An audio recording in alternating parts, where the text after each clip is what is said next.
Assalamualaikum warahmatullahi wabarakatuh. Bertemu lagi dengan saya Muhammad Arif, dosen Prodi Akidah dan Filsafat Islam UIN Sunan Kalijaga, Yogyakarta. Dalam video kali ini saya akan berbicara tentang Islam sebagai subjek kajian studi Islam. Video ini merupakan video seri kuliah pengantar studi Islam.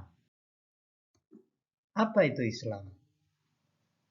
Sekilas istilah ini tampak begitu mudah karena hampir dalam setiap keseharian kita, terutama umat Islam, kita selalu bergelut dengan istilah ini. Namun apakah pengertian kita tentang Islam sudah betul-betul paham? Sudah betul-betul baik? Apakah ketika kita kemudian ditanya tentang apa itu Islam, kita kemudian bisa menjawab apakah itu Islam? Dalam konteks studi Islam, Islam itu dibagi menjadi dua pengertian. Pengertian yang pertama itu dalam pengertian yang normatif. Pengertian yang kedua yaitu dalam pengertian yang non-normatif. Apa bedanya antara dua pengertian ini, antara pengertian Islam dalam pengertian normatif dan pengertian non-normatif? Islam normatif. Apakah itu Islam normatif? Islam normatif itu adalah Islam sebagai ajaran agama. Islam sebagai ajaran yang dibawa oleh Nabi Muhammad. Sebagaimana karakter ajaran atau agama, Islam ini adalah bermula dari keyakinan. Ajaran atau agama itu pegangannya adalah keyakinan, dan keyakinan ini keinginan utamanya adalah untuk diamalkan. Itu Islam dalam pengertian normatif itu adalah ajaran agama yang untuk diyakini, asalnya untuk diyakini dan untuk dijalankan. Itu Islam normatif. Islam normatif itu ada tiga. Yang pertama iman, yang kedua Islam, dan yang ketiga adalah ihsan. Iman yaitu percaya kepada 6 hal yang harus diyakini, yaitu percaya kepada Allah sampai percaya kepada hari akhir. Islam itu adalah melakukan terhadap apa yang kita imani dengan menjalankan setidaknya 5 hal yang diperintahkan oleh agama, yaitu syahadat hingga haji. Yang berikutnya adalah ihsan. Ihsan ini adalah kalau di dalam hadis itu dikatakan berbuat baiklah kamu, beribadahlah kamu, seolah-olah kamu itu menyaksikan Allah. Atau jika tidak, maka yakinilah bahwa Allah itu menyaksikan kamu. Ihsan ini dimensinya adalah dimensi penghayatan, tidak sekedar laku. Kalau yang Islam tadi itu laku, menjalankannya. Kalau ihsan ini adalah dimensi penghayatannya. Nah, antara iman, Islam, dan ihsan ini memunculkan 3 varian keilmuan Islam normatif. Yang pertama yaitu akidah. Iman itu memunculkan keilmuan normatif di dalam tradisi Islam yang dikenal dengan akidah atau tauhid. Yang berikutnya Islam. Islam ini karena laku ibadah, maka ini biasanya memunculkan keilmuan Islam yaitu fikih. Ihsan yang berikutnya yaitu adalah menimbulkan ilmu yang dikenal dengan tasawuf. 3 keilmuan ini adalah keilmuan yang normatif. Artinya, basicnya itu adalah keyakinan dan tujuannya adalah laku atau pengamalan. Jadi, inilah Islam normatif. Berikutnya, kita masuk kepada Islam dalam dimensi non-normatif. Kalau tadi kita berbicara tentang Islam secara normatif, kita pada saat ini akan berbicara Islam dalam konteks non-normatif.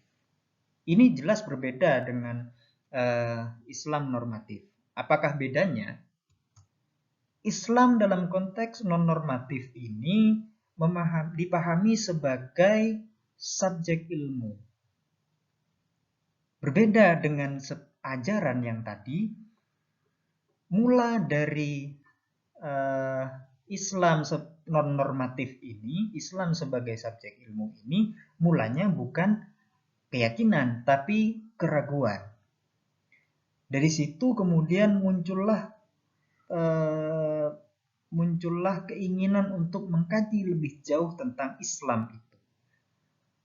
Nah, karena ia dimulai dari keraguan, dialah kemudian menjadi ilmu. Nah, ilmu ini berbeda dengan pengetahuan. Di dalam filsafat ilmu, dibedakan antara ilmu dan pengetahuan. Kalau pengetahuan itu ya sekedar tahu saja. Kalau ilmu itu pengetahuan yang sistematis, yang bisa diverifikasi atau difalsifikasi. Begitupun Islam dalam konteks non-normatif ini. Islam akan dipahami sebagai ilmu. Maka dalam konteks ini Islam akan dipahami secara sistematis. Secara sistematis nanti ada verifikasinya juga. Dan bisa juga selain verifikasi kita akan menggunakan falsifikasi. Akan menggunakan itu. Jadi dalam konteks ini keinginannya itu bukan pengamalan, tapi sebagai ilmu, sebagai pemahaman, sebagai jadi kajiannya ini ilmu untuk ilmu. Kalau tadi keimanan, ilmunya itu kemudian menjadi, kalau Islam normatif tadi basisnya adalah keimanan, dipelajarinya adalah untuk diamalkan. Kalau di sini basicnya adalah keraguan yang kemudian memunculkan pengetahuan yang sistematis untuk kemudian ini pengetahuan ini diverifikasi atau difalsifikasi sehingga ini kemudian tujuannya bukan pengamalan tapi untuk pengetahuan. Bisa dituliskan di dalam bentuk buku, artikel atau apapun itu. Yang penting tujuannya adalah ilmu untuk ilmu. Jadi Islam ini dikaji sebagai subjek ilmu pengetahuan. Itulah Islam non-normatif. Itu bedanya dengan Islam normatif tadi. Nah, kalau tadi Islam normatif memunculkan 3 varian, yaitu antara iman, Islam, dan ihsan. Dalam konteks Islam non-normatif ini memunculkan banyak varian, tapi setidaknya 4 hal ini. Yang pertama, Islam sebagai sejarah. Yang kedua, Islam sebagai pemikiran. Yang ketiga, Islam sebagai masyarakat. Yang berikutnya, yang terakhir, yaitu Islam sebagai budaya. Ini sebenarnya masih mungkin untuk dikembangkan lagi, tapi di sini saya batasi kepada 4 hal ini, yaitu Islam sebagai sejarah, Islam sebagai pemikiran, Islam sebagai masyarakat, dan Islam sebagai budaya. Apa itu Islam sebagai sejarah? Dalam perjalanannya, Islam itu memiliki sejarah, memiliki periodisasi.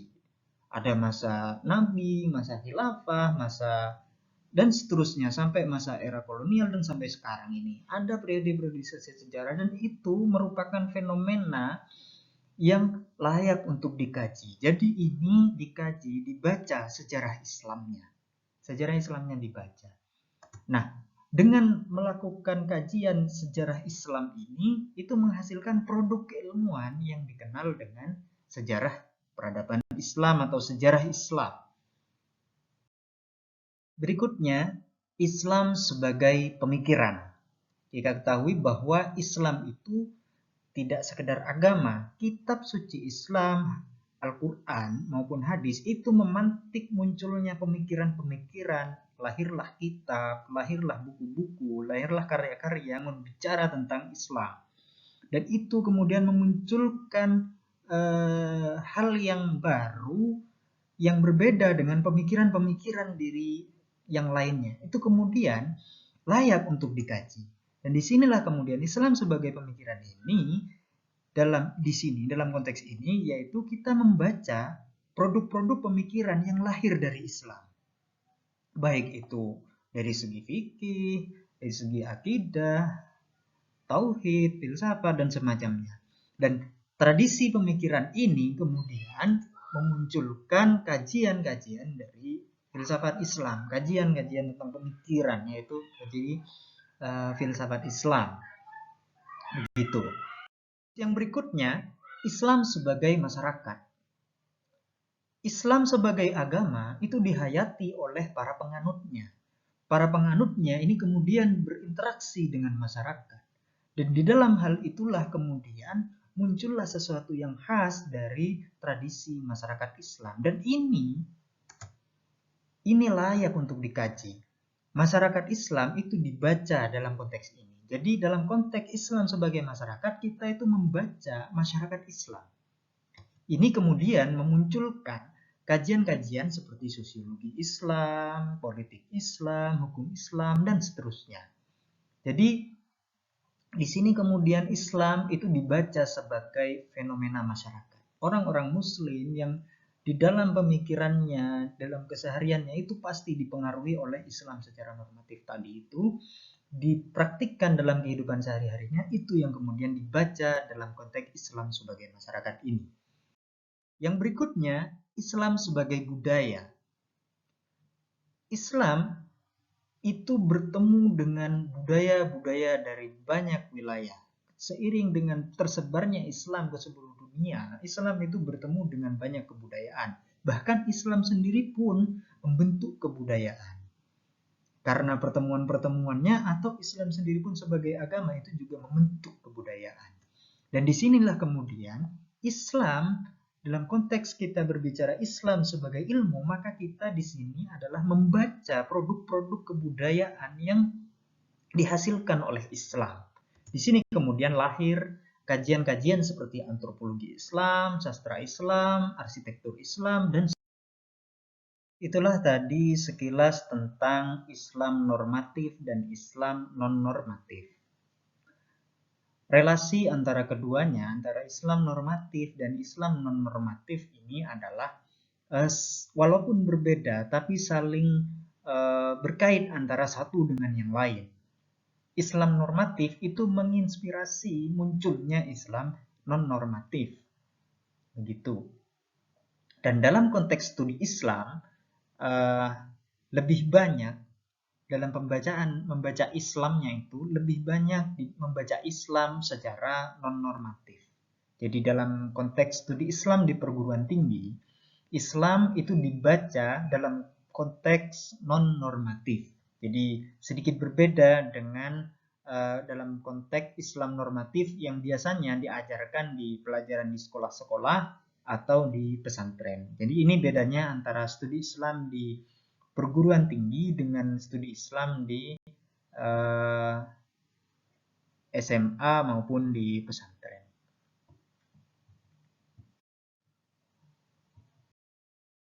Demikian sekilas penjelasan saya tentang Islam sebagai subjek studi Islam. Apabila ada sesuatu yang kurang berkenan, saya mohon maaf. Dan apabila ada yang ingin ditanyakan, silahkan komentar. Demikian, terima kasih. Assalamualaikum warahmatullahi wabarakatuh.